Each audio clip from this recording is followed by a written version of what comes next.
Hello నమస్తే, నేను మీ సతీష్. తెలంగాణలో లోక్సభ ఎన్నికల నేపథ్యంలో రాజకీయాలు వేగవంతంగా మారుతున్న క్రమాన్ని అయితే మనం గమనిస్తూ ఉన్నాం. సో ఇందులో ముఖ్యంగా ఈ నెల మార్చి 5వ తారీఖు రోజున ఒక్కసారిగా తెలంగాణలోని ప్రజలందరూ ఆశ్చర్యగొల్పే విధమైన ఒక సంఘటన జరిగింది. అది అందరికీ మనకు తెలిసిందే. దాని మీద మనం ప్రత్యేకమైన వీడియో కూడా చేయడం జరిగింది. సో అదే అంటే బీఆర్ఎస్, అదేవిధంగా బీఎస్పీ అంటే కేసీఆర్, అదేవిధంగా ప్రవీణ్ కుమార్ సార్ ఇద్దరు కలిసి లోక్సభ ఎన్నికల్లో పొత్తుగా పార్టిసిపేట్ చేస్తాము అనేటటువంటి స్టేట్మెంట్ అయితే వాళ్ళు ఇవ్వడం జరిగింది. ఆ వార్త అయితే మనం అందరం చదివినాం. సో దీని మీద భిన్నాభిప్రాయాలు అయితే వినబడతా ఉన్నాయి. సో బీఆర్ఎస్ ని ఇంతకాలం తిట్టినటువంటి ఆర్ఎస్ ప్రవీణ్ కుమార్ ఈ రోజు బీఆర్ఎస్ తో ఎలా కలిశాడు అనేటటువంటి ఒక వార్త అయితే, ఇంకో బీఎస్పీలోనే ఉన్నటువంటి కొంత సమాజం, బీఎస్పీలో ఉన్నటువంటి కొంత నాయకులు, కొంతమంది కార్యకర్తలు, అదేవిధంగా బీఎస్పీ కోసం, అంబేద్కర్ సిద్ధాంతాల కోసం కష్టపడేటువంటి నాయకులు చాలా మంది ప్రవీణ్ కుమార్ సార్ తీసుకున్న ఈ నిర్ణయాన్ని ఎండగట్టడం జరిగింది. అదేవిధంగా బీఆర్ఎస్ లో కూడా చాలా కీలకమైన ఘట్టాలు అయితే జరిగినాయి. ఇన్ని రోజులు కేసీఆర్ తెచ్చినటువంటి ప్రవీణ్ కుమార్ ని ఎలా మీరు పొత్తు పెట్టుకుంటారు అనే ఉద్దేశంతో బీఆర్ఎస్ నుండి కోనేరు కోనప్ప లాంటి చాలా మంది బయటికి వెళ్ళిపోయిన సంఘటనలు కూడా మనకు కనబడ్డాయి. ఇదంతా మనకు గత 2-3 రోజులుగా జరుగుతున్నటువంటి పరిణామాలే. దాని తర్వాత అక్కడ సమావేశంలో ఏం మాట్లాడారు అనేది మీకు స్పష్టంగా తెలుసు. నేను ప్రత్యేకంగా చెప్పనవసరం లేదు.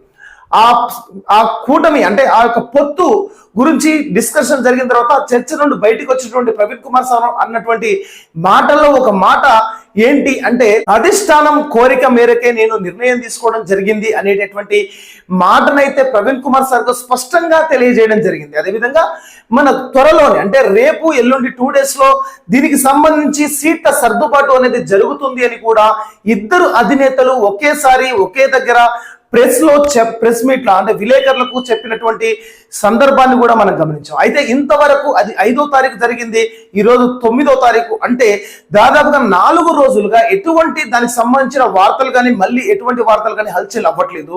దానికి సంబంధించి 6వ తారీఖు నాడు ప్రవీణ్ కుమార్ సార్ ఒక్కరు మాత్రమే తను ఎందుకు పొత్తు పెట్టుకుంటున్నాను అనే విషయంలో స్పష్టత అయితే ఇవ్వడం జరిగింది. కానీ ఆ తర్వాత ఎలాంటి ఈ పొత్తుకు సంబంధించి ఎటువంటి ముందడుగైతే వేయడం జరగలేదు.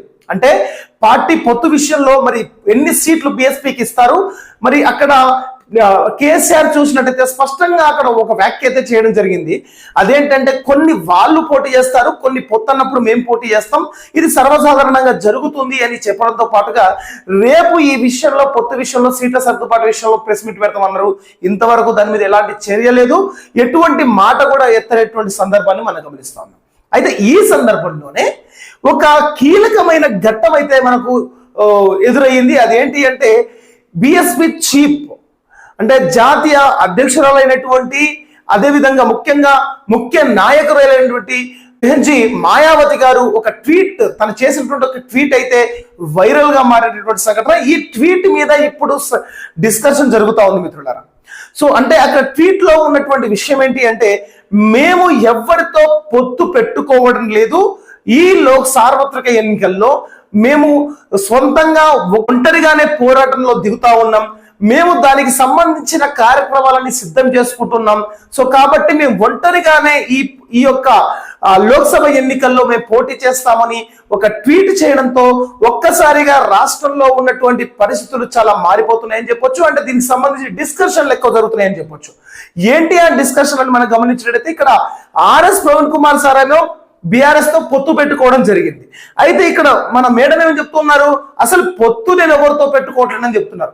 అంటే జాతీయ పార్టీగా ఉన్నటువంటి బిఎస్ పార్టీ జాతీయ నాయకత్వం ఏమో మేము ఎవరితో పొత్తు పెట్టుకోవట్లేమంటుంటే, ఒక రాష్ట్ర స్థాయి నాయకులేమో అంటే రాష్ట్ర స్థాయిలో ఉన్నటువంటి బిఎస్పీ అధ్యక్షుడైనటువంటి ఆర్ఎస్ ప్రవీణ్ కుమార్ సార్ ఏమో బీఆర్ఎస్ తో పొత్తు పెట్టుకోవడం, ఇది దేనికి సంకేతము అనేటటువంటి ప్రశ్న అయితే మనకు ముందుకు వస్తున్నటువంటి సమస్య. ఇక్కడ మనం గమనించినట్లయితే ఈ యొక్క మాయావతి గారి ట్వీట్ ను మనం ఎలా చూడొచ్చు అంటే 2 విధాలుగా చూడొచ్చు.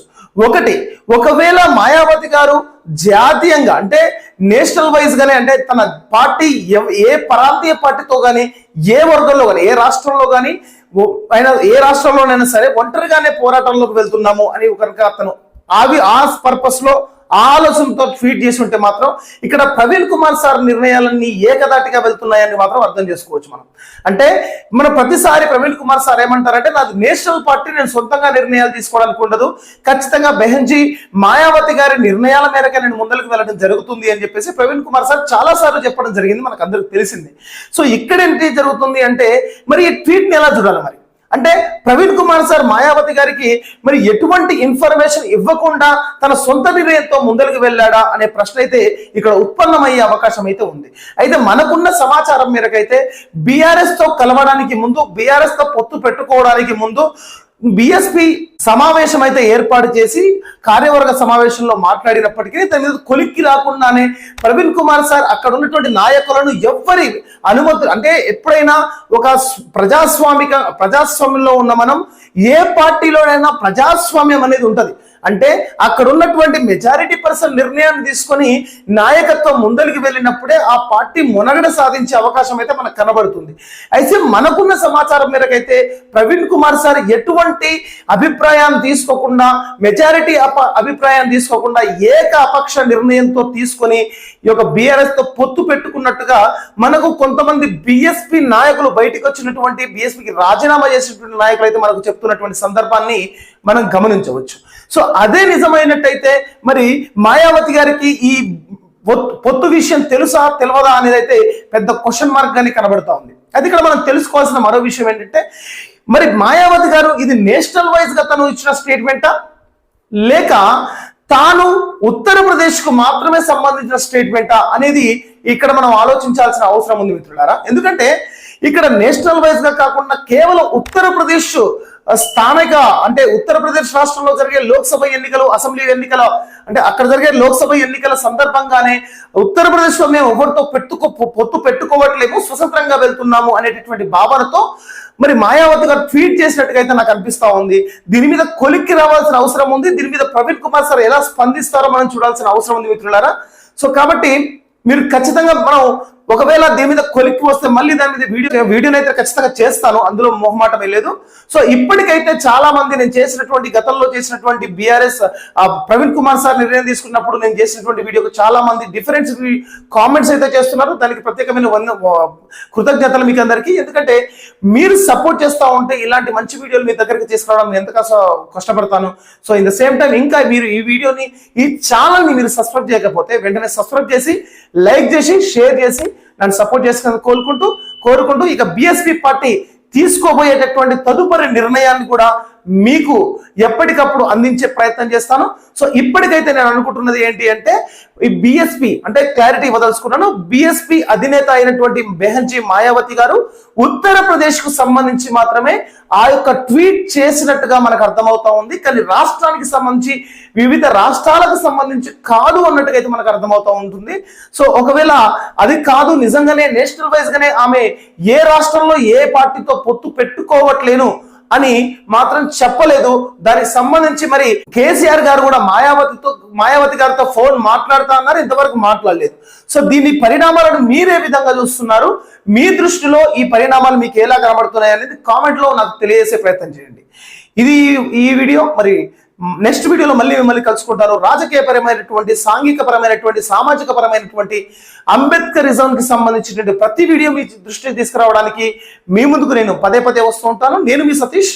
నమస్కారం.